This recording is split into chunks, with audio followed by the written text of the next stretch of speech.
And now for our next news special report. Brace yourselves for a knockout story that's rocking the political world. Donald Trump's latest jab at a rally has CNN's Jim Acosta seeing red. But is this media meltdown justified, or is it just another swing and miss? Tonight we're stepping into the ring to break down the blow-by-blow of Trump's migrant fight club joke that's got everyone talking. So stick around for our final thought. It's a game changer, and you won't want to miss this high-stakes battle of words and wits. Now, folks, before we dive into this story, let me tell you about a powerful move that's knocking out high energy bills. Just like Trump's words are causing a media meltdown, skyrocketing power costs are crushing American wallets. But there is a champion in your corner.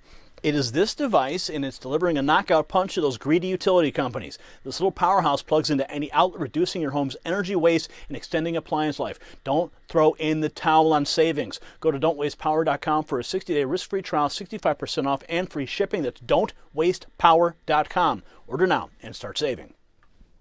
Now, Trump's recent rally remarks have ignited a firestorm in the media, with CNN's Jim Acosta leading the charge.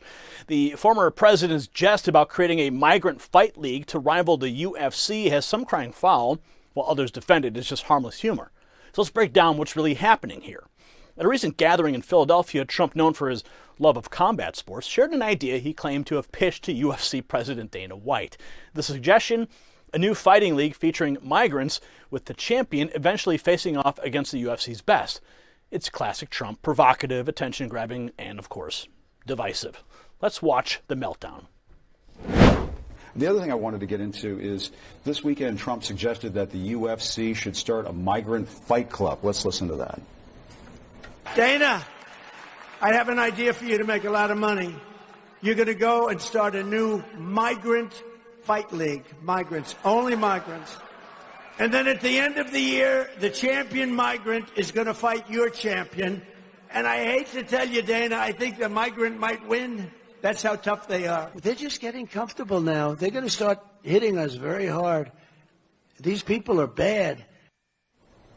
This is ugly stuff. Yeah, I find it really disgusting. You know, my grandparents were immigrants. Everybody's parents came here, or grandparents as immigrants at some point, and he just keeps throwing so much red bait to the base of his party. I know what he's doing. Anybody who's done campaigns for more than 30 seconds knows what he's doing. But at a certain point, you know, it just crosses the line over and over again. And I see it in focus group after focus groups about folks just thinking that he's good and crazy, and this weekend just reinforced that. Scott? Well, in a way only Donald Trump can. He is drawing attention to the violent activity that we have seen in places all over this country. Have you seen too many gladiator movies? Listen, I mean, you can worry about it, the rhetoric, or you can worry about the murders, the rapes, the kidnappings that we've seen in a lot of these different stories. This is a big part of their campaign. It's dehumanizing rhetoric, Scott. Would you say it is more or less dehumanizing than murdering and raping someone? Well, Scott, I mean, honestly, there's been this influx at the border, and crime has been coming down in a pretty major way. Are you denying that we have had a number of incidents in this country recently? Are you denying that crime is coming down in this country? No, where people have been murdered, Are you denying that crime is coming down as there is this influx at the border? Are you denying that? I'm not denying statistics, but I'm also here to say that there are important stories. Do non-migrant people commit crime, Scott? Of course. Okay. Of course. What do we do about that? I think all violent criminals should be cracked down on. But are you saying that immigration and the impacts of this illegal immigration should not be part of this campaign? I'm just saying, you know, why in the hell is one of the two presidential candidates talking about putting migrants into gladiator fight-like experiences? Why? It's a joke, Jim. It's a joke. Is that even going on? I think he has to create a fear. I think that what you see is there has to be a fear. There has to be a fear part of this. And when you see a group of folks that they're really worried about on the other side of the aisle, let's take, just for example, moderate voters in the suburbs of Philadelphia. Like, he's going to lose those women because of Dobbs and Choice, but he has to figure out a way strategically to get them back. And creating this fear factor about what's going on at our southern border is just one of the ways that they'll do that. And he's not creating the fear. The fear is being created by the circumstances. We do have a crisis at the southern border. People have been murdered. They have been raped. They have been kidnapped. And so the fear comes from the actual news. If Donald Trump wants to talk, I mean, if you were running a campaign against an incumbent who was overseeing this crisis, you'd do the same thing. But nobody's denying there's a problem at the border. The question is, after, family separations and everything else we've seen during the Trump presidency, the Trump experience, they're talking about deportation camps. Notice how he brings up that buzzword, family separation, deportation camps. Oh, my goodness. In this country. Fight clubs. I mean, come on. It's a joke, Jim. It's a joke. At what point does your side say enough is enough on that kind of rhetoric? It's dehumanizing. At what point are the Republicans going to stop drawing attention to what they think is Joe Biden's biggest So failure? you're okay with this? You're all right with it?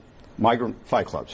This is not a serious. He's clearly joking at these rallies, but he's drawing attention to something that's no laughing matter, and that's the violence being committed against a number of people.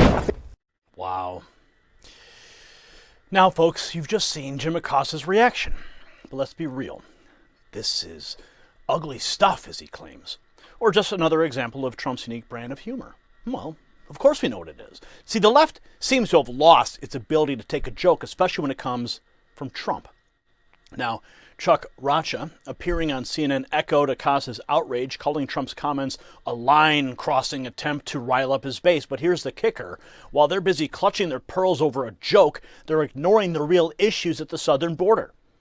Conservative analyst Scott Jennings, well, he hit the nail on the head when he pointed out that Trump's quip, while clearly not serious, draws attention to the very real problem of violence related to unchecked immigration. It's a classic Trump move using humor to highlight issues the mainstream media would rather ignore. Even Dana White himself confirmed it was all in jest. At a UFC event in Saudi Arabia, he dismissed the uproar, saying, "No, it was a joke. It was a joke. I saw everybody going crazy online, but yeah, he did say it."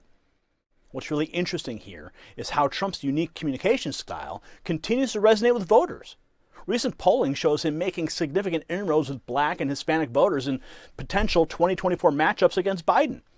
It seems that while the media elite clutch their pearls, everyday Americans are connecting with Trump's straightforward, often humorous approach. Except for Jim Acosta. If you got value from this report, tap subscribe. My final thought is next. Now, this is not just about a joke, folks. It's about the media's relentless crusade to twist every word Trump utters. But while they're busy manufacturing outrage, real issues at our border go ignored. Trump's humor resonates because it cuts through the noise, speaking directly to Americans tired of political correctness. So as we barrel towards 2024, remember this. It's not just a fight for the White House. It's a battle for our right to speak freely, to joke freely, and to think for ourselves. Congratulations, you made it to the end of the video. Now keep up your quest for truth with this next news report. And if you found our channel enlightening, join the millions who agree with you. Tap subscribe. Thank you for watching the Next News Network.